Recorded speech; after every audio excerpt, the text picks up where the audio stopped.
It is fascinating that an increasingly large number of people in the United States have become interested in the practice of what may generally be called meditation or contemplation, according to models that have been followed for centuries in Asia. And one of the reasons for this is that the religions which are generic to the West, Judaism, Christianity, and even Islam, are more talkative than contemplative. In other words, when you go to a church service, if you're a Protestant, you expect the main event to be the sermon, and also the minister's prayer, offered more or less spontaneously, telling God how to control the universe. And if you're a Catholic, you expect the Mass, which has now been translated into English so that everybody can supposedly understand it, and has thereby been degraded from what Hindus would call mantra, the use of sound for meditation, to a merely instructive affair. We are very verbose in our religion, and because of that, it's all words, words, words. And only rarely does this help us to transform our consciousness. And this is more and more people are realizing is the important thing. Because we discover this, that our extremely powerful technologies are magnifiers or amplifiers.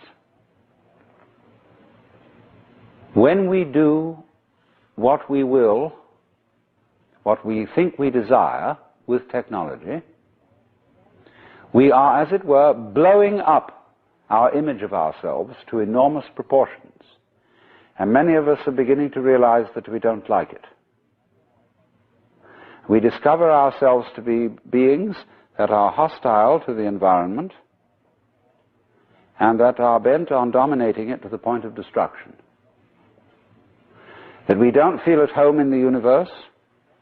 We feel that our skin, at the very least, is a boundary between a palpitating, sensitive consciousness that's terrified of what's outside the skin and terrified of a good deal that's inside it, like bacteria and cancer cells, weak arteries, cholesterol, what have you.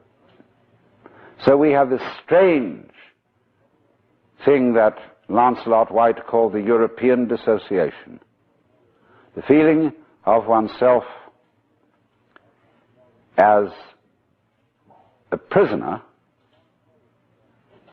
involuntarily so, in a hostile world that does not give a damn about our egos.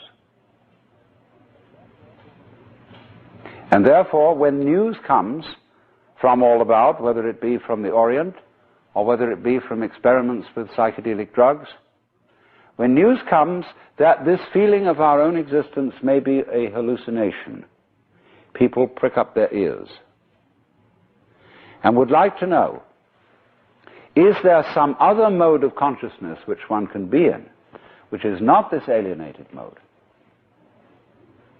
Because we feel, I think many of us, very, very strongly, that if there is such a place, we would like to be there. That, of course, entails difficulties, which we shall go into. But this is the starting point of the fascination for yoga, for Zazen, and also for the Taoist forms of meditation, which are much less known.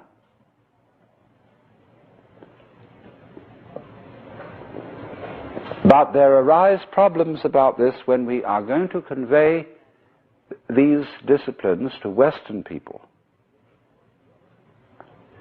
Because Western people who are interested in things of this kind are apt to be very interested. Whereas on the other hand, in cultures where things of this kind have been known for thousands of years, there is a tendency for them to become rather rotish. And therefore, the way of teaching these disciplines, which many Asian teachers use, are designed not for mature adults, but for relatively young people who are not interested in learning them. In other words, when a kind of religion, let's take the case of Zen Buddhism, or in Chinese it is called Chan, when after some years pious people have followed these disciplines and learned to enjoy them, they have a way of telling their children that you ought to enjoy this too. See? And we would like you to go to the monastery. And furthermore, when there's the superstitious feeling that raising a son to be a monk or a priest redounds to one's own good merit in future lives, the more sons you send into the priesthood, the better. It's the same in Catholic countries. It was the same among the British in the Anglican Church during the 18th century, when the first son of the family went into the law, because he had then a good chance of being a successful politician. The second son went into the army, and the third son went into the priesthood. And it is a matter of course. And they had no real interest in religion. They weren't really curious. It was something they were studying out of filial duty to their parents. And especially in these days in Japan, when in order to inherit your father's temple, you have to go to the monastery and take Zen training. It becomes a matter of some urgency. So you have a lot of unwilling young men, sometimes young women, in the nunneries, learning the meditative disciplines under the supervision of ecclesiastical taskmasters who are everywhere in the world exactly the same. I attended from the ages of 13 to 17 an ecclesiastical boys' boarding school in England. I can assure you I've had enough of it. We were very sternly disciplined in the same way as Zen monks are disciplined in Japan today.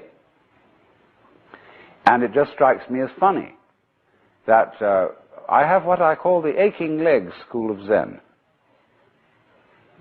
in which one sits in Zazen for an unnecessarily long time until one gets paralyzed. And then people come back from Japan or from anywhere and brag about how their legs hurt, as if it was some extremely esoteric discipline. And you know, they bang them about with boards on the shoulders, and like in England they swipe them on the bottoms with canes. And it's all the same old story. And I think we need to go beyond this and develop a certain maturity towards the practice of meditation that is not based on all this boys' boarding school business. But it's very difficult to make people who have been brought up in that system see the point. Because they say, well, we got it this way, and that's the way you have to go in order to get it. So we have discussed this matter, and we feel that there can be an approach which does not insult the dignity of interested Western adults. Oh, some people love to have their dignity insulted because they think it's good for them, because it's going to subdue their egoistic pride. But nothing is more egoistic than the project of subduing your egoistic pride. We can read it straight out of Zhuangzi in the dialogue between Lao Tzu and Confucius. Or, you know, it's an apocryphal dialogue. Zhuangzi was a great humorist, and he used the most outrageous stories and examples to illustrate his points.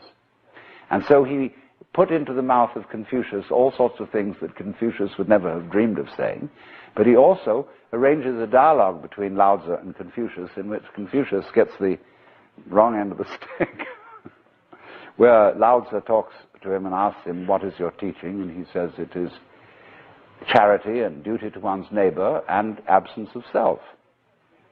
Well, he says, sir, you are causing great disruption in the empire. Is not your elimination of self a positive manifestation of self? You are like somebody beating a drum in search of a fugitive.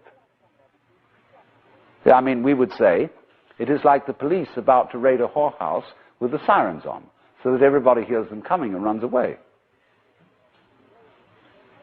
You see? So in the same way, when you go after with a project to eliminate your selfishness, nothing could be more in the nature of spiritual pride. And you will work on it, and the more you work on it and get uptight and stiff, the more your spiritual bulge increases.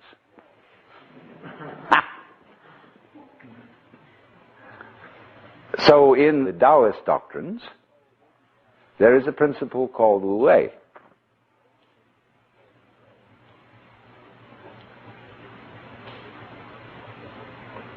And this means, Wu means none, or not, no, negation. Wei has a combination of meanings. It can mean action, making, but the best translation I have found for it is forcing. And so Wu Wei is the principle of not forcing in anything that you do. Now we know when we watch any performance of an artist, be it a dancer or an actor or a musician, we know immediately when the performance is forced. And we say it doesn't ring true, it's too artificial, it doesn't seem to be natural. Many people who study the Taoist doctrines think that Wu Wei means do nothing, in the sense of laissez-faire, be lazy, always be passive. It doesn't mean that. There is a time for action. When you study judo, you use muscle only at the right moment. When your opponent is hopelessly overextended and off balance, and you add a little muscle to it and you throw him across the room. But only then. You never use muscle at the wrong moment. For as Shakespeare knew perfectly well, there is a tide in the affairs of men which, taken at its flood, leads on to fortune. And so Wu Wei is based on knowledge of the tide, the drift of things. Get with it. Wu Wei is the art of sailing rather than the art of rowing.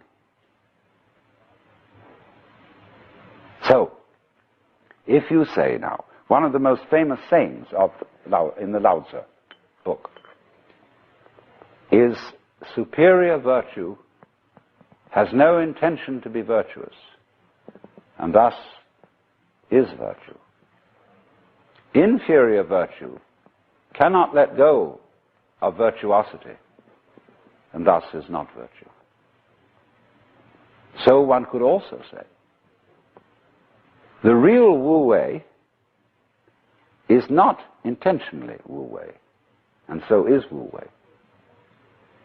But inferior Wu Wei so tries to be Wu Wei that it isn't. In other words, this is saying Wu Wei is not a matter of cultivated passivity or even of cultivated spontaneity, because there are people who think that they are released, that they have realized that they are the Tao, as all of us in fact are, or that you are, to put it into Vedanta terms, every one of us is the Brahman, the eternal self of the universe, beyond all description or classification or thought. And say, okay, baby, I'm that. Now I'm going to have a ball.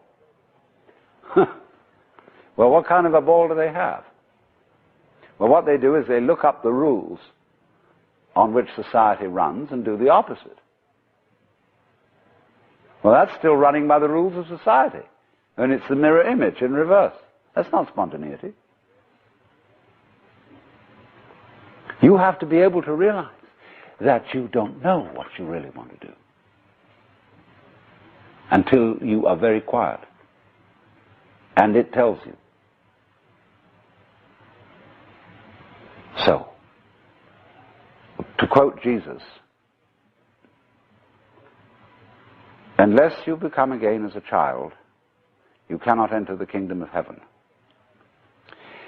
And if you read the Bible, incidentally, which is a very dangerous book, as I'm going to be demonstrating in Playboy this December, but understand heaven in a very literal sense, space. See, we are in heaven now because the earth is a spaceship and heaven is space. What is called in Chinese Gung, Japanese Gu, the void. That's what is important. That most of us don't know this. Even Shakespeare has one of his characters saying, "Oh, that this all too solid flesh would melt." But do you know you are much more space than you are anything else?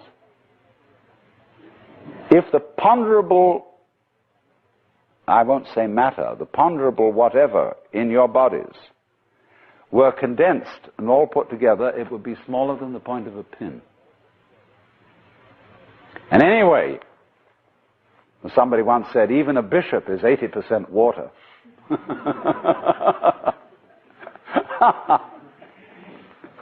See, we are airy nothings. So space is somehow very, very fundamental.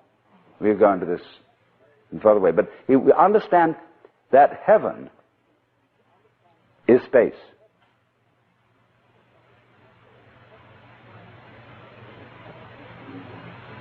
And all those references in those nursery rhymes that we learned as children, which were the hymns about heaven. Always we're talking about thrones and crowns and harps and streets of glass.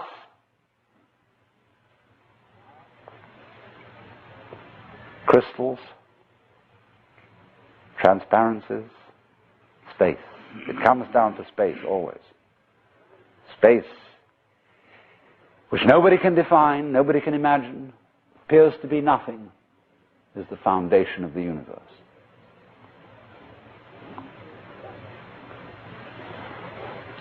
But you have to become again as a child to see that. Now you go back to your childhood. What were the fascinating things? What's out there? What's beyond the stars? How long does it go on? And Mama said, it goes on always and always and always. The child wonders.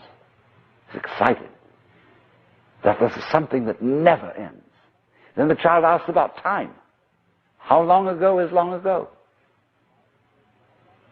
Well, the Bible says that in the beginning God created the heaven and the earth. Well, what did God do before he did that?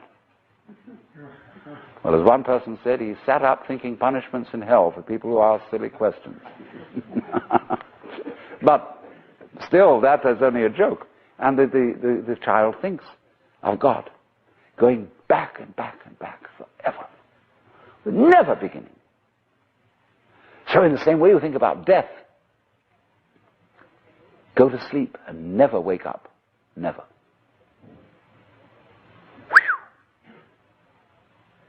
Why, it would be as if you never had existed. Not only you, but everything else. Which is, of course, the way things were before you were born. I mean, just turn it backwards. You know, how about waking up after having never gone to sleep? That's quite a thought. There's something fishy about it all. Ichthys, Jesus Christus Theou Ios here, the fish.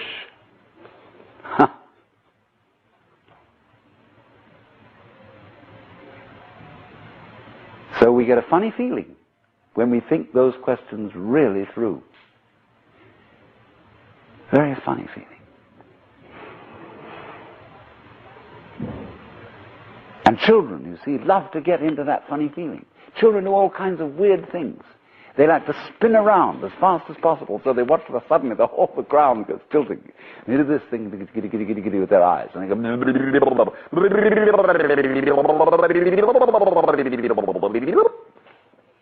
and they make faces and test out their bodies in all sorts of funny ways, because they know from the beginning that the world is weird. A strange thing. Because everybody knows what it's all about, only they won't admit it. Being brought up is being taught not to admit it, that you know very well what's going on. But in order to find out once more as an adult, you have to become again as a child. So what does that involve? It means, ladies and gentlemen, would you please check your ideas and opinions at the door, first of all. All your philosophical and religious views, all your logic, because I say check it at the door advisedly, because you can pick it up again when you go out if you feel unsafe without it. I'm not trying to argue you out of your opinions and views. I'm merely suggesting that for the sake of an experiment, you temporarily suspend them. And view what is as if you didn't even know how to talk. Red is not red, blue is not blue. Hard is not hard, soft is not soft. Male is not male, female is not female. There is just this jazz.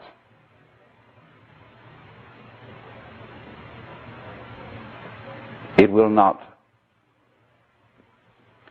be possible to compel yourselves into this way of looking at things, because what Buddhists call habit energy is going on. And as I talk to you, you will find yourselves thinking in a compulsive and habitual way, this is red, this is green, this is something, this is nothing, this is solid, this is space. All right, but treat those thoughts that are going on in your head in exactly the same way as if they were, see? That's all they are. Like shapes in the spray as the sea breaks on the rocks. Now, please don't get agitated that this is an anti-intellectual point of view, that this is undermining the value of logic and reason and so on. Just, we'll bring all that back later when we need it. But just for the time being, let's simplify. Close your eyes. Listen.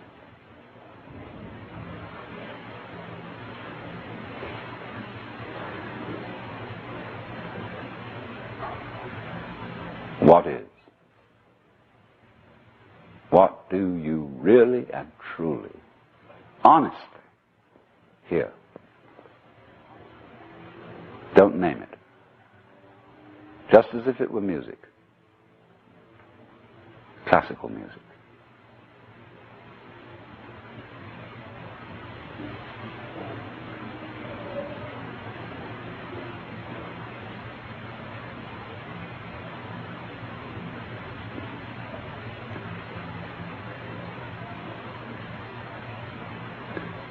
Can you hear the past? Can you hear the future?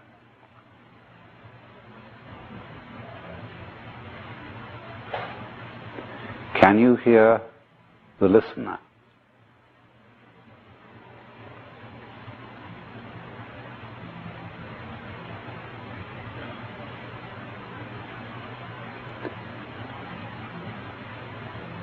Where do the sounds come from? Ears alone, please. Look, Mama, no hands.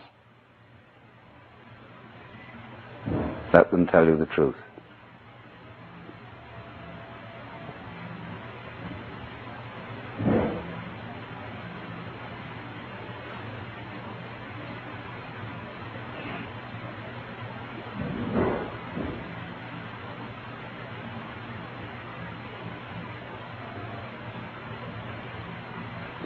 You may be talking to yourselves Don't try to repress it, as I said, just disregard it. That happens, it's like an itch.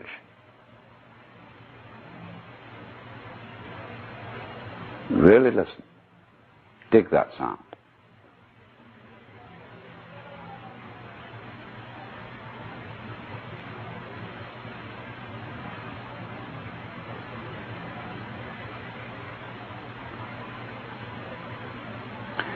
Now, that's the easiest way to begin into meditation. For most people. We're all different, of course, and there are different things for different people's temperaments. But I find it simplest to illustrate it by hearing without comment, so that you can get into tune with what is. You can't really get out of tune with it, but we don't know that yet. Maybe some of you do. The art of meditation is a way of getting into touch with reality. And the reason for it is that most civilized people are out of touch with reality because they confuse the world as it is with the world as they think about it, and talk about it, and describe it. For on the one hand, there is the real world, and on the other, a whole system of symbols about that world which we have in our minds. These are very, very useful symbols. All civilization depends on them. But like all good things, they have their disadvantages, and the principal disadvantage of symbols is that we confuse them with reality, just as we confuse money with actual wealth, and our names about ourselves, our ideas of ourselves, our images of ourselves with ourselves. Now, of course, reality, from a philosopher's point of view, is a dangerous word. A philosopher will ask me, what do I mean by reality? Am I talking about the physical world of nature? Or am I talking about a spiritual world? Or what? And to that I have a very simple answer. When we talk about the material world, that is actually a philosophical concept. So in the same way, if I say that reality is spiritual, that's also a philosophical concept. And reality itself is not a concept. Reality is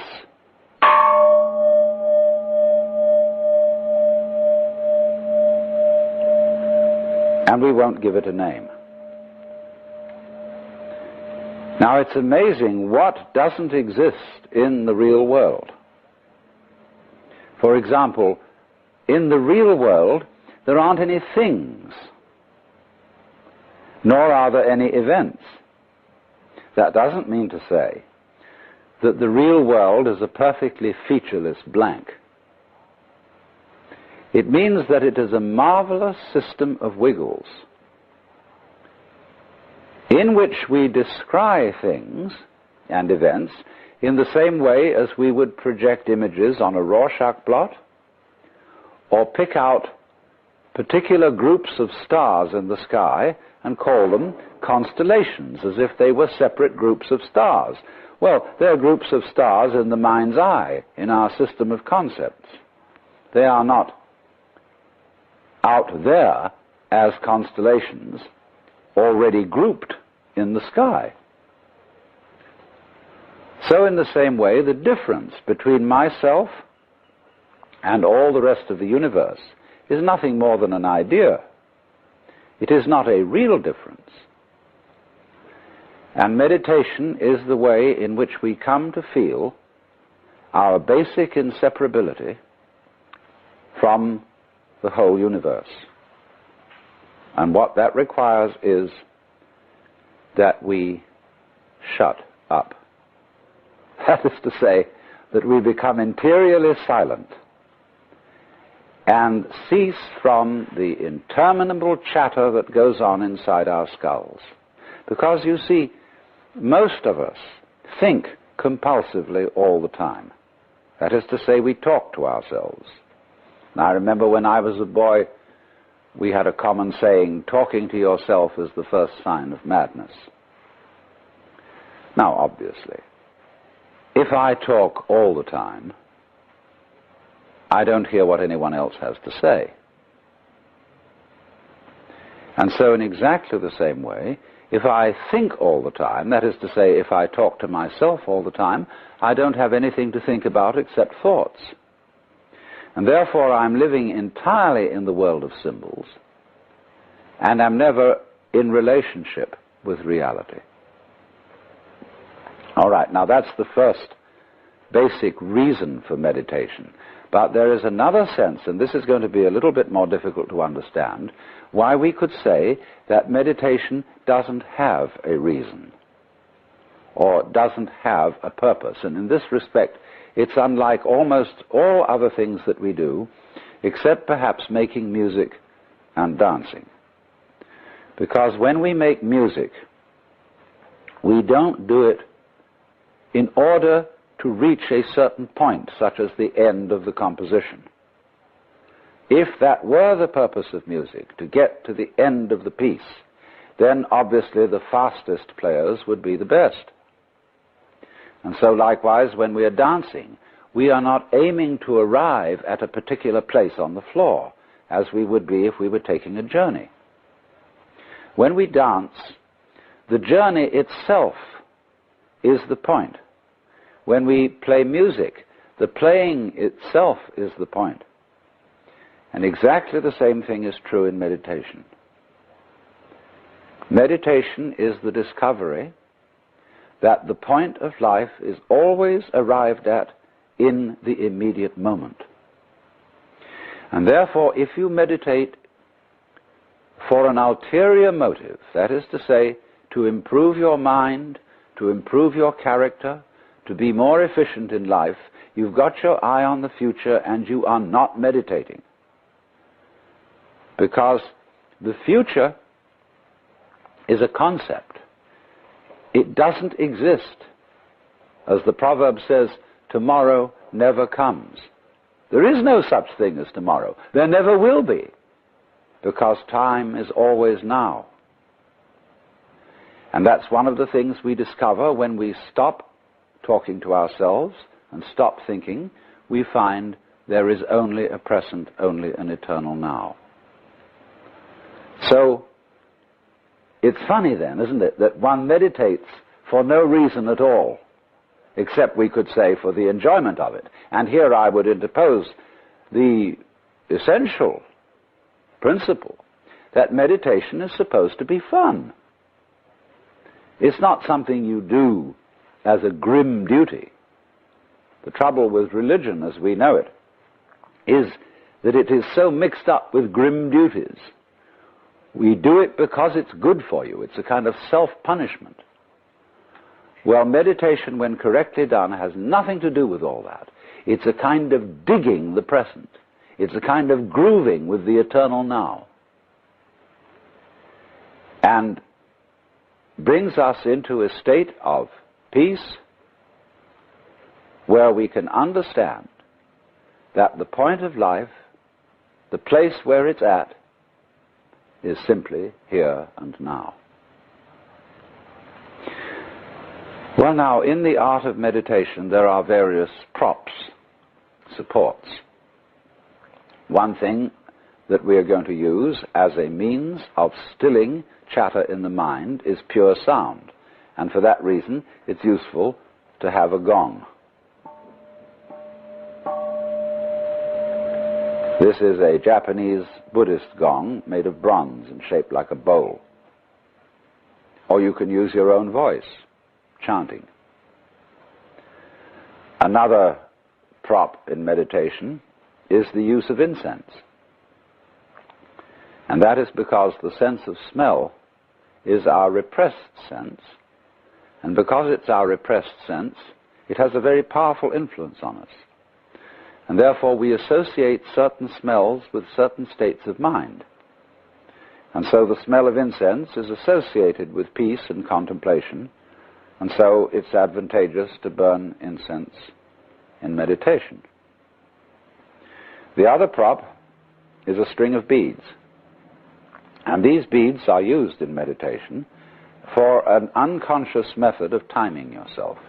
Instead of looking at a watch, you move a bead each time you breathe in and out, so that at a certain rate, you see there are always 108 beads on a rosary, and when you get to slow breathing, halfway around the rosary is about 40 minutes, and that is the usual length of time for which one sits in meditation, because otherwise you get uncomfortable and you get stiff legs and problems of that kind.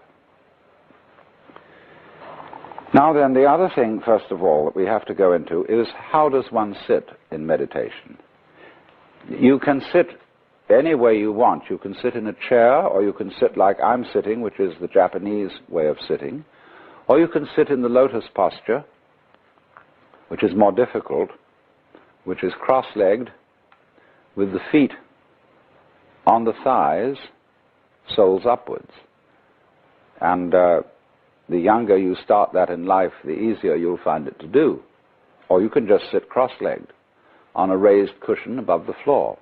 Now the point of this is that if you keep your back erect, I don't mean stiff like this, nor slumped like this, but just easily erect, you are centered and easily balanced, and you have a feeling of being thoroughly rooted to the ground. And that sort of physical stability is very important for the avoidance of distraction and generally feeling settled. Here and now, j'y suis, j'y reste, as the French say. I'm here and I'm going to stay. Well now, the easiest way to get into the meditative state is to begin by listening. If you simply close your eyes and allow yourself to hear all the sounds that are going on around you, just listen to the general hum and buzz of the world as if you were listening to music. Don't try to identify the sounds you're hearing.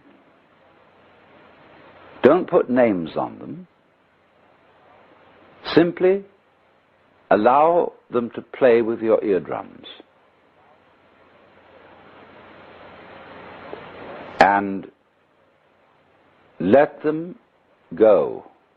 In other words, you could put it, let your ears hear whatever they want to hear. Don't judge the sounds. There are no, as it were, proper sounds or improper sounds, and it doesn't matter if somebody coughs or sneezes or drops something. It's all just sound. And if I am talking to you right now and you're doing this, I want you to listen to the sound of my voice just as if it were noise. Don't try to make any sense out of what I'm saying, because your brain will take care of that automatically. You don't have to try to understand anything. Just listen to the sound.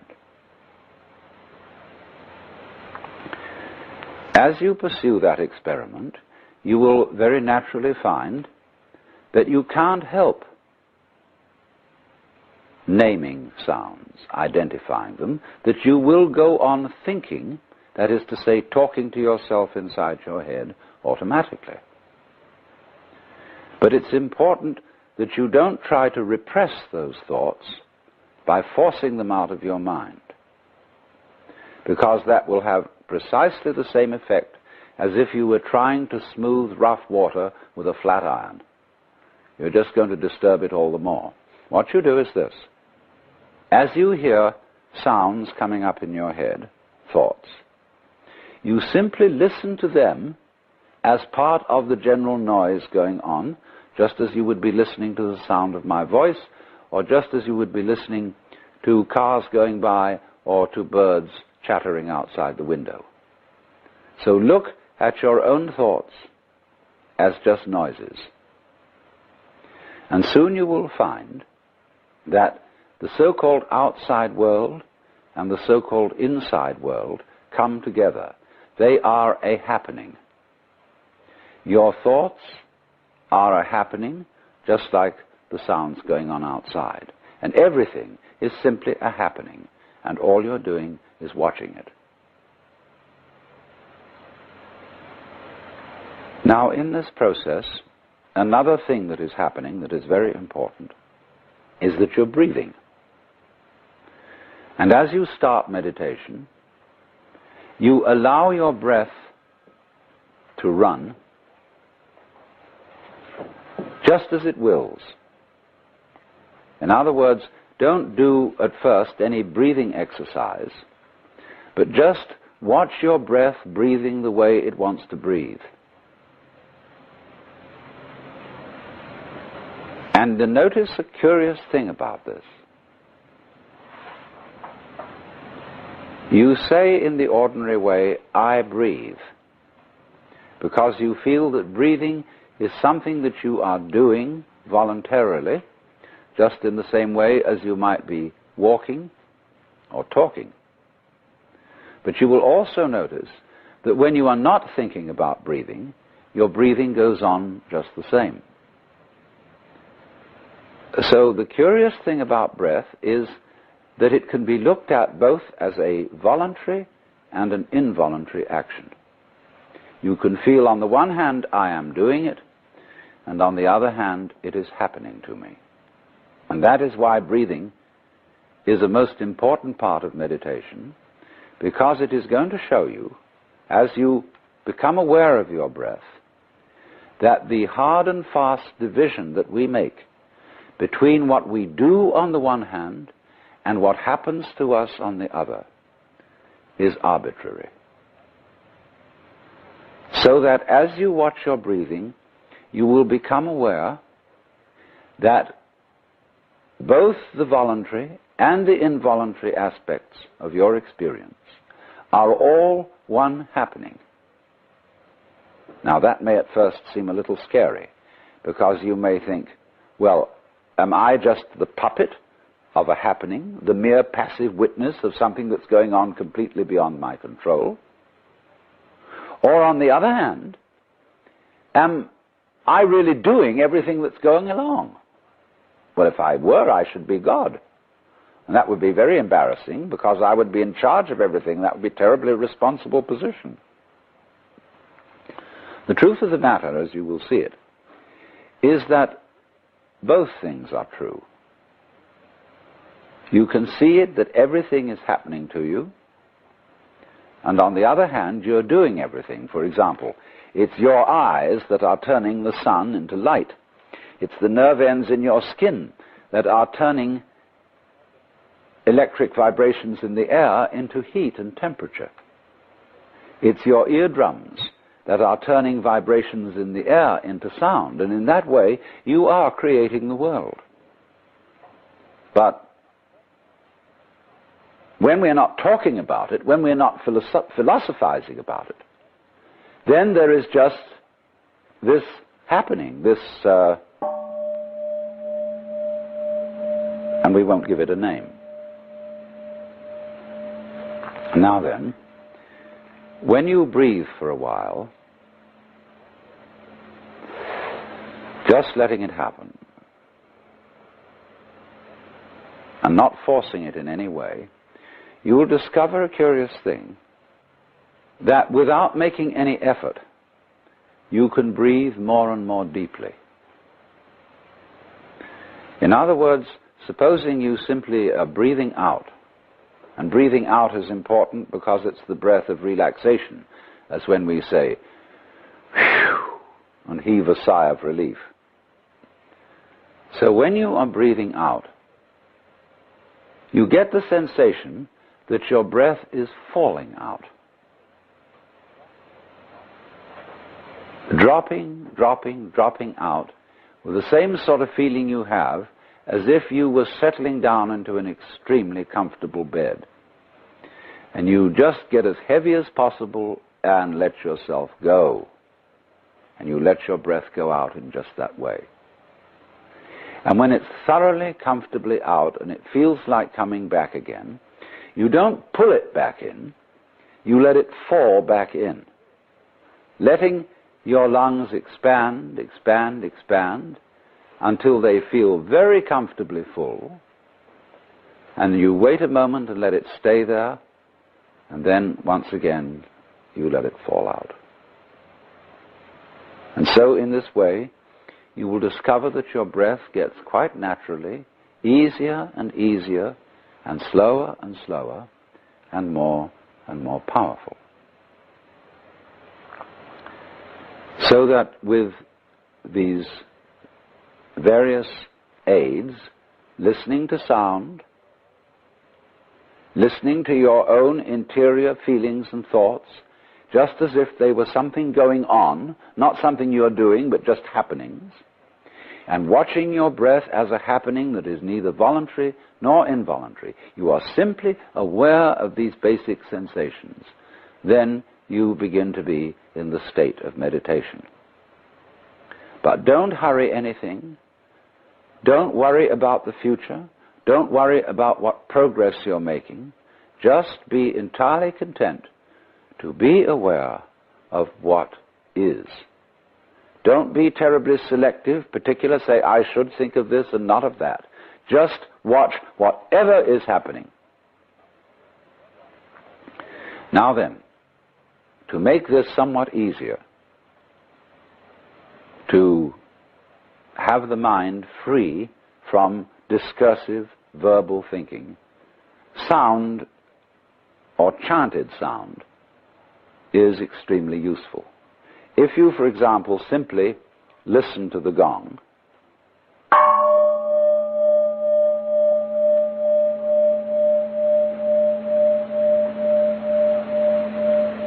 and let that sound be the whole of your experience. It's quite simple, it requires no effort.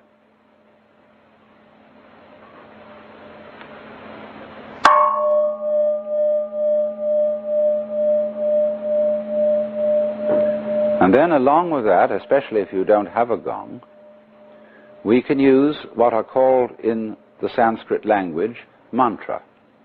Mantra are chanted sounds which are used not so much for their meaning as for the simple tone. And they go along with that easy kind of slow breath. One of the basic mantras is, of course, the sound Om. That sound is used because if you spell it out, A-U-M, it runs from the back of your throat to your lips, and therefore it contains the whole range of the voice. And for that reason, it represents the total energy of the universe. This word is called the pranava, the name for the ultimate reality, for the which, than which there is no whicher. And so, in this way then, if you chant it,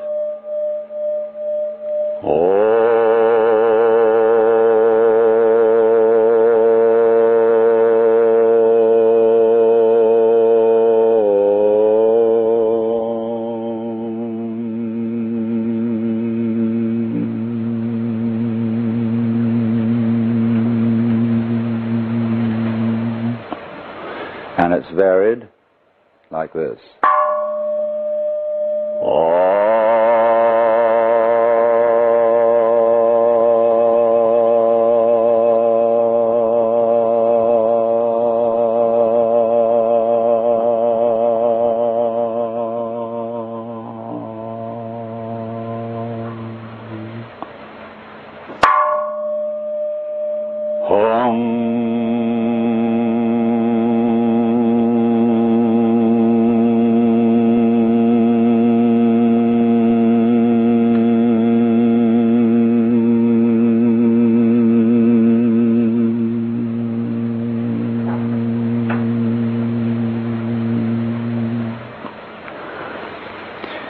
And you can keep that up for quite a long time, and eventually you will find, as you go on chanting, that the words of the chant will simply have become pure sound. And you won't be thinking about it. You won't have any images about the sound going on in your mind. You will simply become completely absorbed in sound, and therefore you will find yourself living in an eternal now in which there is no past, and there is no future, and there is no thing called difference between what you are as knower and what you are as the known, between yourself and the world of nature outside you. It all becomes one doing, one happening. Now, in addition to those slow-moving chants, you may find it, according to your temperament, easier to do a fast-moving one. These have a sort of rhythm to them that is absorbing. Say, a chant that many of you have heard that goes, Hare Krishna, Hare Krishna, Krishna Krishna, Hare Hare, Hare Krishna, Hare Krishna, Krishna Krishna, Hare Hare, Hare Rama, Hare Rama, Rama Rama, Hare Hare, Hare Krishna, Hare Krishna, Krishna Krishna, Hare Hare, Hare Rama, Hare Rama, Rama Rama, Hare Hare. And it doesn't matter what it means. Actually, Krishna and Rama are the names of Hindu divinities. But that's not the point. The point is just to get with that thing that is running, running, running. Hare Krishna, Hare Krishna, Krishna Krishna, Hare Hare, and so on. And if you're a Christian or a Jew and you feel more inclined to use a meditation word that is more congenial to you, you can use, say, Alleluia, Alleluia,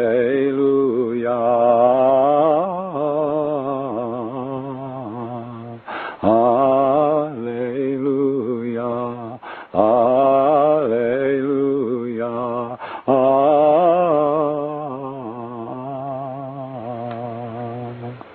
Or if you're a Mohammedan, you can use the Allah, the name of God. They have a way of doing it, you know, which gets very exciting.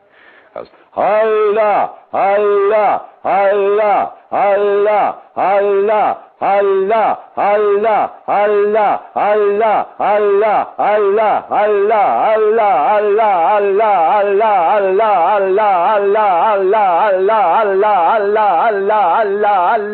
Allah, Allah, and it gets faster and faster. You can keep that up for 40 minutes. And you'll be out of your mind. But you see, to go out of your mind at least once a day is tremendously important, because by going out of your mind you come to your senses. And if you stay in your mind all the time, you are over-rational.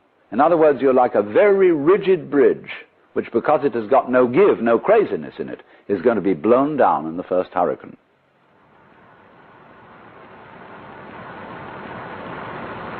Just as you've been letting vibrations in the air play with your ears, let your lungs breathe as they will.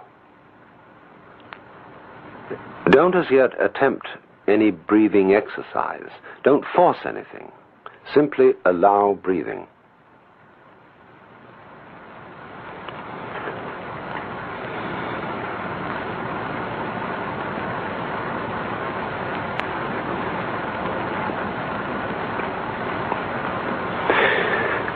Now, is this breathing a voluntary or involuntary action? Or both? Or neither? Just feel it without taking sides, without words. And again, hear my voice as if it were wind in the trees or the sound of waves.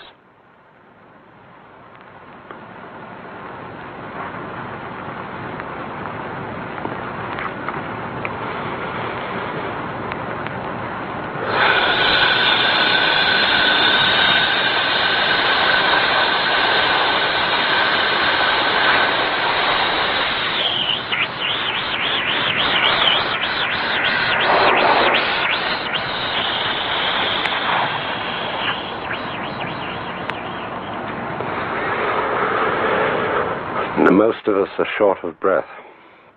We never really empty our lungs. But to make a long, complete out-breath, you mustn't force it. Imagine there's a large ball of lead inside your neck, and allow it to fall slowly through your body to the floor, pushing and easing the breath out as it drops. Ease the breath out just as you settle and sink down comfortably into a bed.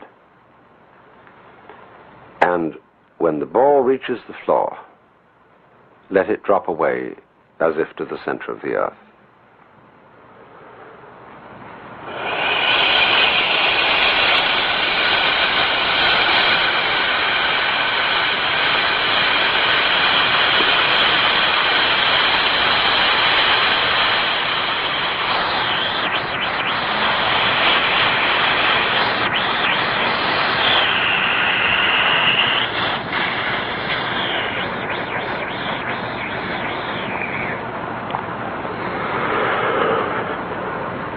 Then let the breath come back in as a reflex without pulling it. And then imagine another ball of lead in the neck.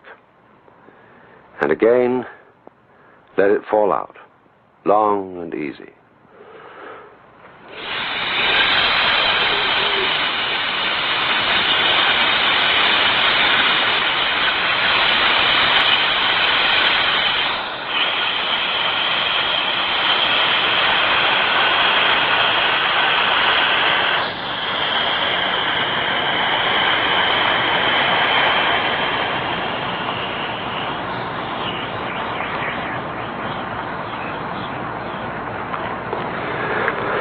And once again.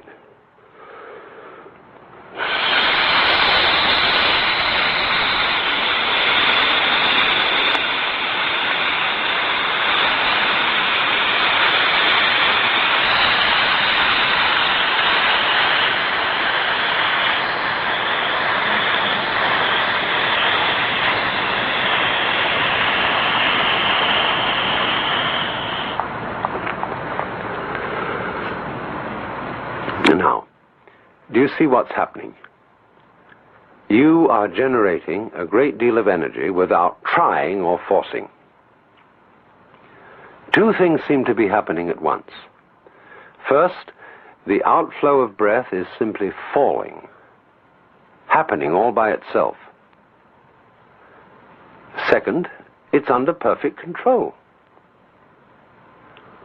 So from this practice, you learn to experience, to realize that what happens to you and what you do are one and the same process. There is no real separation between one thing called you and another quite different thing called the universe. When you stop talking and naming, they're quite obviously one. So again, let your breath fall easily out.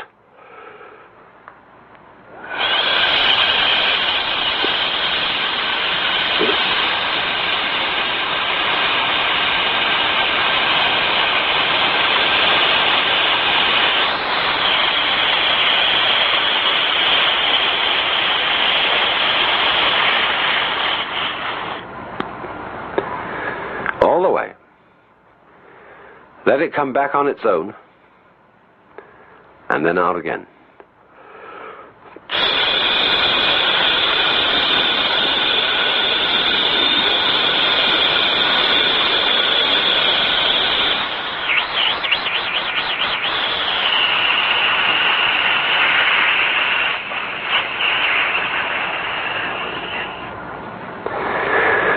And now let's put the sound ah on the next outflow.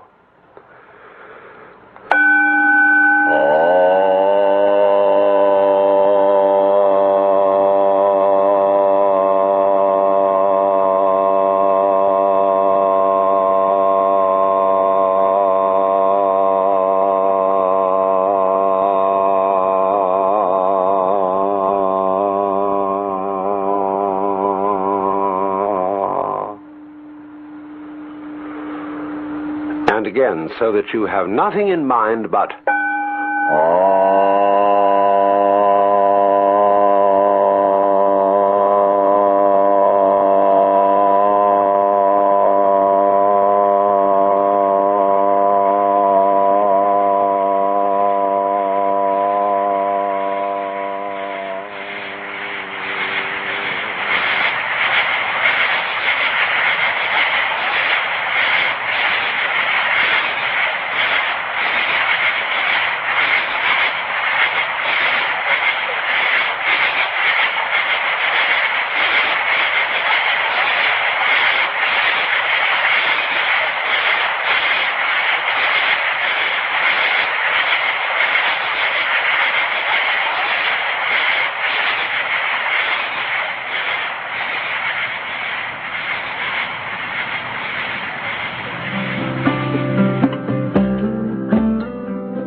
This concludes Do You Do It, or Does It Do You? Essential listening from the Alan Watts Audio Archives. Music by Stephen McNamara. Thank you for listening.